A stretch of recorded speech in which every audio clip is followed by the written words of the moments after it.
2018 жылы 13 бюджеттік бағдарлама бойынша Ақтау кентіне 246 миллион 687 мың теңге бөлінген болатын. Бөлінген қаржыға кенттің қараңғы көшелеріне жарық қою жолдары, жөндеу сияқты жұмыстар жасалуы тиіс болатын. Бүгінде қаржының барлығы дерлік игеріліп, қажетті жұмыстарға жұмсалуда.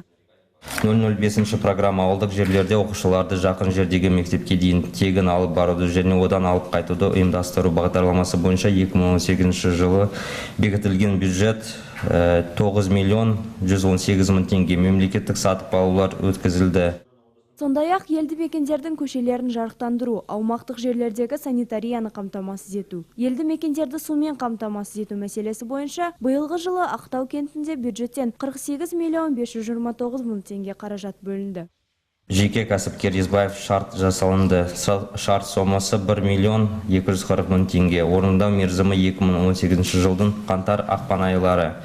Және де жеке кәсіпкер Виктория шарт сомасы 4 миллион 100 мың теңге. Қызмет көрсету мерзімі ағымдағы жылдың наурыз айынан мамыр айына дейін, қыркүйек айынан желтоқсан айына дейін.